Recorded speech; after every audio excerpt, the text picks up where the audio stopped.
Samo da vidim kako funkcioniše. Koncept prezentacije u suštini trebao da predstavi nešto što je statistika. Jeffrey iz kolektive je predstavio neke podatke koje je objavio Republički zavod za statistiku vezano za 2010. godinu. Prema tim podacima možemo da vidimo da je 280.000 ljudi u Srbiji u prethodnoj godini naručivalo ili kupovalo proizvode putem interneta, što generalno izgleda kao neki dobar podatak. Podatak je još bolji za pravna lica, gde vidimo da 96% preduzeća u Srbiji ima svoj internet sajt. Ovde možete da vidite grafik koje vrste usluga oni prezentuju na svom web sajtu. Znači, 64% njih koji imaju svoj web sajt imaju pristup katalozima i cenovnicima, 16,4% njih nudi mogućnost rezervisanja i naručivanja određenih proizvoda na tim web sajtovima. Ono što je Nebojša Đurić govorio jeste da tu postoji neki, da kažemo, gap u smislu da dosta njih nudi pristup svojim katalozima, a ne omogućuje naručivanje. Problem iz nekog našeg iskustva leži u činjenici da nemaju, da u stvari nisu online kompanije. Znači, jedno je priča na svom web sajtu predstaviti katalog svojih proizvoda i usluga, a drugo je priča omogućiti online uvid u zalihe, raspoloživo stanje, omogućivanje naručivanja i tako dalje. Po ovoj statistici vidimo da preko 7% kompanija tih u Srbiji nudi neku vrstu online plaćanja na svom web sajtu. Ono što bih hteo da podelim sa vama jeste statistika, odnosno rezultati istraživanja koje je radio Mastercard International za tržište Srbije pre nekih 6 meseci, po kojima možete da vidite da 69% korisnika platnih kartica na tržištu Srbije koristi internet, što je dosta bolji podatak nego ako se gleda neka globalna populacija u Srbiji i pri tome većina njih internetu pristupa skoro svakog dana. Takođe, interesantan podatak je da 14% korisnika platnih kartica u Srbiji je izjavilo da je imalo prilike da svoju platnu karticu koristi za neki vid internet kupovine. Kažem, ovo su sve statistike, zvanični podaci ne postoje. Ove statistike su rezultat nekog istraživanja koje je rađeno na uzorku od par hiljada ljudi. Konkretno Mastercard je radio uzorak od 3000 ljudi, ne znam koji je uzorak bio na istraživanju koje je radio Republički zavod za statistiku. Ono što sam hteo da vam predstavim jeste u stvari praksa. S obzirom da je banka Inteza jedina banka u Srbiji koja pruža usluge prihvatanja platnih kartica putem interneta, Nebojša je pomenuo neki broj od 74 ili 76 kompanija koje imaju mogućnost prihvatanja platnih kartica putem interneta na svom web sajtu. Činjenica je da neki broj tih web sajtova radi preko kompanije IMS koja je u stvari posrednik u prodaji ili preprodavac tih usluga. Zvanično mi ugovor imamo potpisan sa 66 trgovaca, uključujući IMS koji ima nekoliko podprodajnih mesta. Kakva je struktura tih trgovaca? Znači, imamo jednog jedinog trgovca koji ima preko 3000 transakcija mesečno. Pretpostavljam da će ljudima koji su malo upućeni u celu priču biti jasno da se radi o JAT-u, koji je već imao razrađeno tržište.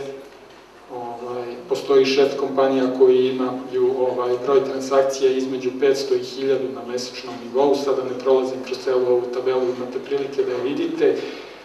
U svakom slučaju postoji 6 kompanija koje za 3 godine nisu imale ni jednu jedinu transakciju. Neću ulaziti u to, ajde pomenuo sam JAT, to je verovatno svima jasno, ali neću ulaziti u to koje su koje kompanije, nego jednostavno hoću da vam predstavim način na koji kompanije u Srbiji shvataju online prodaju. Retke su kompanije koje nude neki incentiv kupcima za kupovinu putem interneta. Takve kompanije su, na primer, Tehnomanija koja nudi 10% konstantnog popusta za svaku kupovinu putem interneta. Na primer, List Computers je svojevremeno imao dobru akciju gde je svakog dana nudio jedan proizvod po nekoj diskaunt ceni i to poprilično dobroj diskaunt ceni u smislu od 10 do 20, 30% popusta u zavisnosti od proizvoda koji je na tom nekom dnevnom meniju. Većina njih ne shvata ovaj biznis i dalje kao neki primaran vid biznisa i ne vidi to kao neki jasan profitni centar. U gornjem grafiku su prikazani rezultati koje smo imali u prethodnom periodu od 2008. 2009. i 2010. godine. Ono što je primetno jeste neki konstantan prirast broja transakcija i prometa koji se ostvaruje. Očekujemo da 2010. godinu završimo sa preko 100.000 transakcija i da promet bude negde oko 1.200 miliona dinara. Svakako da postoji rast, mi njim generalno nismo zadovoljni i mislim da niko ne treba da bude zadovoljan zato što u ovaj rast ulazi i promet koji ostvaruju kompanije koje u međuvremenu potpisuju ugovore i ulaze u sistem. Znači, to nije ništa spektakularno, daleko od toga. Ono što bih hteo da kažem kada govorimo o nekim obimima i potencijalu internet prodaje u Srbiji i nekoj snazi koju zajednica koja se zalaže za internet prodaju u Srbiji može da ima na neka relevantna ministarstva, se svodi na to da, s obzirom da banka Inteza ima najveću postprodajnu mrežu u Srbiji, sa negde oko, ako se ne varam, 17.000 post terminala. Ako govorimo o broju transakcija, broj transakcija koji je realizovan putem interneta preko naših trgovaca i broj transakcija koji je realizovan na post terminalima, zaključno sa septembrom ove godine, znači ovaj broj transakcija putem interneta čini 0,3% prometa, ukupnog prometa. I to je zaista nešto što nam ne daje adekvatnu snagu, čak ni meni koji se bavim tim poslom u mojoj firmi ne daje adekvatnu snagu da se izborim za nešto više. Imali smo u prethodnih nekih par tokom diskusije i dok su postavljene pitanja, imali smo komentare vezano za neke formalne kriterijume koji su definisani od strane banke Inteza za korišćenje ove same usluge i to je jedna stvar koju bih hteo da posvetim posebnu pažnju. Pre svega hteo bih da vam predstavim zbog čega su ti kriterijumi definisani i hteo bih da predstavim način na koji ih primenjujemo. Pre svega, ti kriterijumi su definisani kako bismo ovom celom servisu dali neku dozu ozbiljnosti. Znači, jednostavno nismo želeli da se bilo kakva afera vezana za zloupotrebe putem interneta pojavi na početku životnog ciklusa tog proizvoda u Srbiji, s obzirom na to koliko je tržište malo i koliko je osetljivo i koliko je podložno koje kakvim pričama. Verujte mi da će nam kompanije koje se u budućnosti budu bavile internet prodajom, kao i eventualno banke koje budu pružale bilo kakav vid servisa za prodaju putem interneta, na ovom potezu biti zahvalne. Znači, ove kritike koje smo čuli danas, čuli smo do sada 1.000.000 puta i zaista nemamo nameru da menjamo naš stav, barem ne za sada.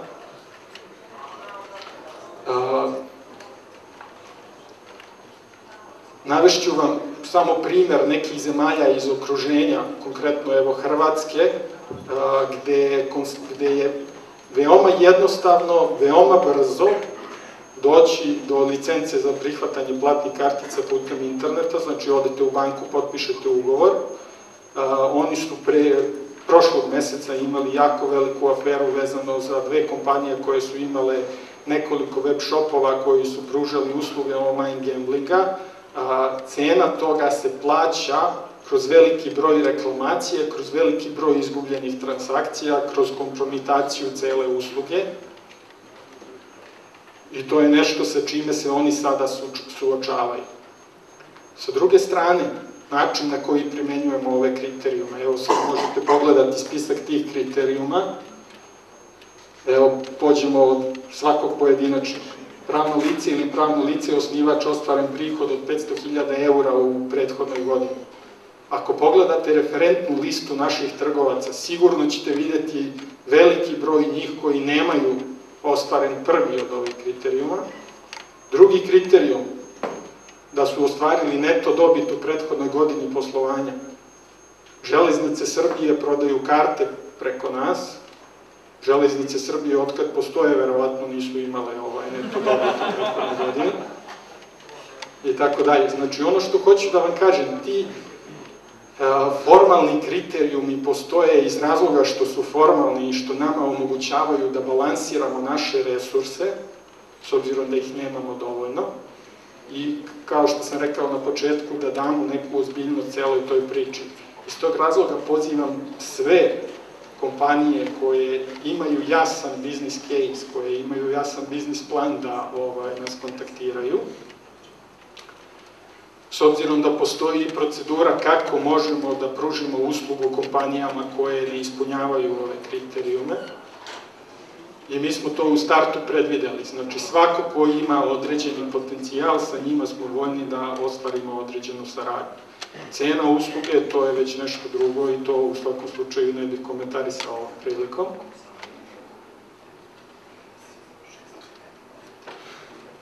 Da bih skratio priču, samo da idem. Za poslednji slajd ostavio sam neki spisak tema za koje smatramo da mogu da povećaju obim internet prodaje u Srbiji i broj transakcija. Te teme nisu poređane po nekoj njihovoj važnosti ili nečemu sličnom, već smo upravo počeli od tema za koje smatramo da mi možemo da damo određeni doprinos. Prva tema odnosi se na konstantnu edukaciju naših klijenata, što ste imali prilike da vidite kroz kampanje koje smo sprovodili u prethodnih par meseci. Ta edukacija faktički je usmerena ka tome da klijentima predoči sve prednosti internet trgovine, da im predoči koliko je to sigurno. To radimo i kroz uvođenje nekih novih tipova usluge. U međuvremenu, znači pre par meseci smo pustili Mastercard Secure Code Cup uslugu, koja apsolutno garantuje bezbednost i integritet podataka o platnoj kartici putem interneta. Sličnu uslugu je pustila i Erste banka otprilike u isto vreme, što je za svaku pohvalu, pri čemu su oni to pustili i za Mastercard i Visa platne kartice. Razlikuje se metoda autentifikacije, oni koriste statički pasvord prilikom autentifikacije korisnika platne kartice. Mi koristimo dinamički pasvord, znači da se pasvord koji se unosi prilikom autentifikacije generiše sa čipa platne kartice uz pomoć odgovarajućeg uređaja. Druga stvar koju bih pomenuo jeste proširenje funkcionalnosti postojećeg servisa. Znači, znam da smo u prethodnom periodu dosta puta to najavljivali, ali nadam se da će ovaj put ova najava biti i konačna. Znači, očekujemo da do kraja godine ceo servis proširimo i na American Express platne kartice i da početkom sledeće godine pustimo prodaju na rate. I generalno ono na šta se svi žale, a jeste upravo priča relaksiranja tih nekih formalnih kriterijuma, znači oni će verovatno početkom sledeće godine biti eliminisani, i ono što ćemo uvesti jeste agregiranje procesa prodaje i implementacije e-commerce usluga na neke third party kompanije. O ovom servisu jednostavno u ovom trenutku ne bih više govorio iz razloga što je sam poslovni model trenutno u procesu definisanja, ali ono što nam je cilj jeste da kompanijama u Srbiji, odnosno nekom start-up biznisu koji je, ajde da kažemo, najviše bio ugrožen onim nekim našim malo rigidnim stavom. Cilj nam je bio da pružimo mogućnosti takvim kompanijama da krenu da rade putem interneta i to se neće sigurno osjetiti kroz proviziju, to mogu da vam garantujem. Dalje, ono što nas raduje jeste konkurencija, znači imali smo prezentaciju Q-vouchera, zaista dobar projekat. Čuli smo najave vezano za M-payment sisteme, postoji M-payment sistem Telekoma, kaže, postoji već godinama unazad, ali se ekstremno malo koristi. Telenor je za 1. novembar najavio zvaničnu promociju njihovog M-payment sistema. Postoje najave vezano za dolazak PayPala na tržište Srbije. Moje lično mišljenje je da se to neće desiti u nekom skorijem trenutku iz razloga što smo im jako neinteresantni kao tržište, s obzirom na promet koji se ostvaruje. Na kraju postoje i najave pojedinih banaka, s obzirom da je bilo, ja mislim, jedno od pitanja je bilo kada će neka druga banka u Srbiji krenuti da pruža uslugu prihvatanja platnih kartica putem interneta. Hteo bih da vam kažem jednostavno da regulativa kartičarskih organizacija to nikome ne zabranjuje. Znači, dovoljno je da bilo koja od banaka u Srbiji prijavi odgovarajući projekat u kartičarskoj organizaciji, plati koliko je potrebno da se plati, a verujte mi da je to jako puno para, da sertifikuje svoje aplikativno rešenje i da počne da pruža tu uslugu. Zbog čega još uvek se nisu opredelili za to? Jedan od razloga je zato što je to ekstremno skupo, drugi razlog je zato što je return of investment jako dugačak. Znači, niko im ne brani i sad ova priča koju su pomenuli iz ministarstva da će preko udruženja banaka pokrenuti priču ka drugim bankama da provere da li su zainteresovane, niko im ne brani, mogu da počnu kada god hoće. Na kraju, ova priča vezano za relaksiranje nekih zakonskih odredbi, svakako da su one potrebne, ali one definitivno za razvoj internet prodaje u Srbiji nisu niti prepreka, niti preduslov. Činjenica je da, samo ću se vratiti na onaj broj transakcija koje smo imali u 2010. godini, znači možete da vidite, to je 72.500 transakcija na svim našim prodajnim mestima koje rade preko banke Inteza.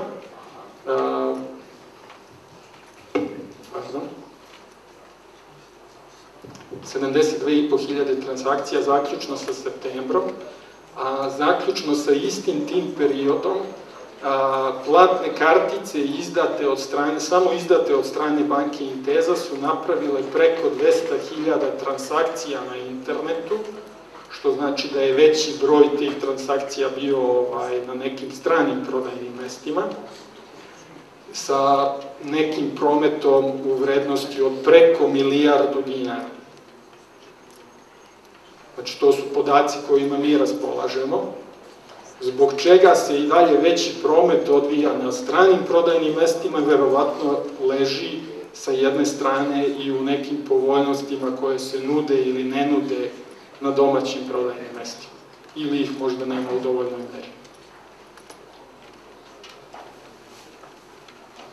To bi bilo to. Eventualno neko pitanje.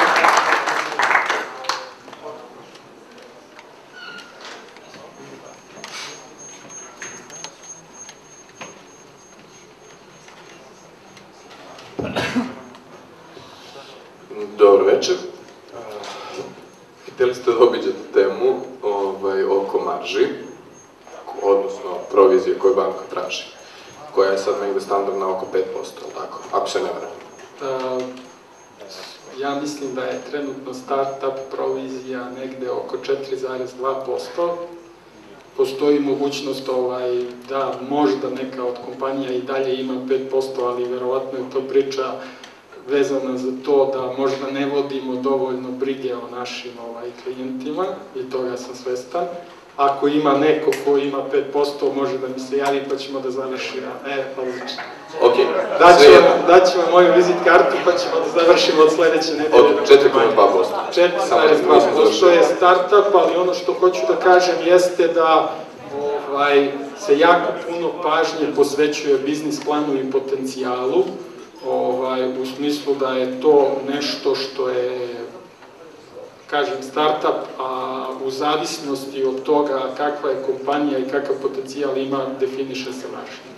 Koja, ajde, verovatno je biznis tajna, ali možete li da vam kažete približno po prosečnom neku proviziju? Pa nemam informaciju. A nije zaista nije da neću da kažem, ali stvarno ne znam koje je prosječno. Otprilike, koliko ja znam, na terminalima je provizija oko do 2%, otprilike, koliko znam. Na terminalima je provizija preko 2%. Uglavnom. Dobro. Ajde kažemo male marže. Neko je pomenuo da su laptopovi, recimo, 1000 dinara ljudi zarađuju na laptopu, pošto su to neke trgovine, recimo, online. I sad kažemo da je neka cena laptopa 55.000 i kažemo da on ima 5% provizije, a zaradu od 1000 dinara. Kako on može realno da napravi deal sa bankom i sa 4% provizije, opet, ne da će da mu pojede profit, nego će da mu pojede i imaće i troškove. Prema tome, iskreno mislim da banka treba da stimuliše svoje klijente i da nije do klijenata da daju povoljnosti za kupovinu online, već i do banke da da povoljnije uslove. Mislim, ja razumem ono što se kaže monopolski položaj. Ne, potpuno mi je jasno i pokušat ću da vam to predstavim. Ali ako je proizvod u pitanju, nemoguće je pokušat ću to da vam predstavim kroz nekoliko informacija, s obzirom da ne mogu da vam predstavim sve troškove koje imamo vezano za samu transakciju. Ono što bih rekao jeste nešto što je, ajde da kažemo, manje više javno, ali činjenica je da za 3D Secure prodajna mesta koja garantuju zaštitu od zloupotrebe, to konkretno znači da ćete uvek u 99% slučajeva ćete dobiti sredstva koja su vam plaćena, a banka Inteza je licencirana za 3D Secure prihvatanje platnih kartica putem interneta. Deo od transakcije koji se zove interchange fee i koji pripada banci koja je izdala platnu karticu iznosi 1,6%. Da li očekujete da mi možemo da ponudimo proviziju od 2%? Ok, znači, to se opet odnosi na bankarsko tržište Srbije, je li tako? To se ne odnosi na bankarsko tržište Srbije, to je nešto što je globalno za ceo region Evrope. A kako objašnjavate onda proviziju u Sloveniji od 1,2%? U Sloveniji ne postoji provizija od 1,2%. Evo, pa recite mi vi da li postoji. Postoji. Na šta se sve to odnosi, s obzirom da imate tržišta, s obzirom da postoje tržišta gde je ta provizija podeljena. Podeljena je na troškove procesora, podeljena je na troškove nekoga ko pruža 3D Secure usluge i podeljena je na troškove banke koja pruža tu uslugu. Evo, recimo, banka Kopar, koja je članica Inteza San Paolo grupacije, koja drži negde oko 80% tržišta internet prodaje u Sloveniji, 1,2% proviziju neće nikada da vam pomoći. Imamo čoveka iz kolektive koji ima sajt u Sloveniji, molim vas njega pitati kolika mu je. Evo, nemam ništa protiv da ne kaže koja je moja provizija.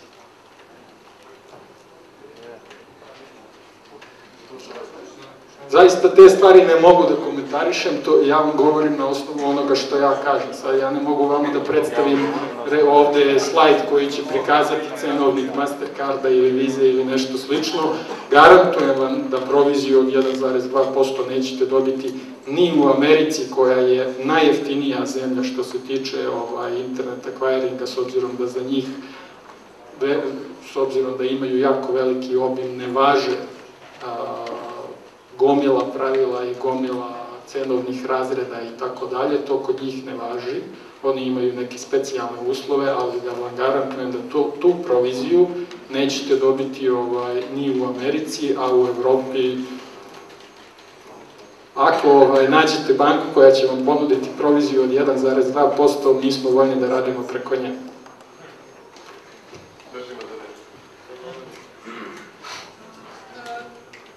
Jedno pitanje ovde. Samo sekund. Zanima me, što se tiče, pričali ste o ulaganjima u start-up kompanije. Sad zanima me koliki udeo nosi neki početni kapital tipa sredstava obezbeđenja, tipa neke nekretnine i slično, a koliki udeo sam biznis plan koji ste pominjali. Pominjali ste da ima prilično veliki udeo. I da li postoji varijanta investiranja u kupovine udela firme ili samo kreditima? Kad sam pominjao start-up kompanije, govorio sam o tome da, recimo, na osnovu onih naših kriterijuma start-up kompanije naravno ne bi imale nikakvu šansu da dobiju ovu vrstu servisa, što generalno nije tačno zato što postoje start-up kompanije koje su dobile tu vrstu servisa. Hteo sam samo da kažem da ono što nam je primarno prilikom ocene da li ćemo uspostaviti saradnju sa nekom od tih kompanija jeste upravo biznis plan te kompanije, odnosno neka naša procena da li će to u nekom narednom periodu generisati određeni promet i broj transakcija. Znači, zaista nema nikakve veze sa time da li posjeduju ne znam kakve nekretnine ili ne posjeduju i tako dalje. Konkretno me zanima da li kupujete udeo firme ili dajete kredit? Ne, to nema nikakve veze sa tim, mi samo pružamo uslugu prihvatanja platnih kartica putem interneta. Aha, okej.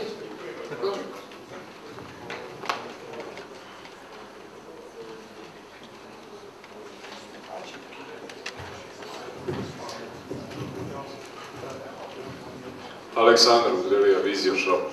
Samo da iskoristim priliku, Žarko i ja se znamo dosta godina, da ne bude da baš svi napadamo banku Intesa.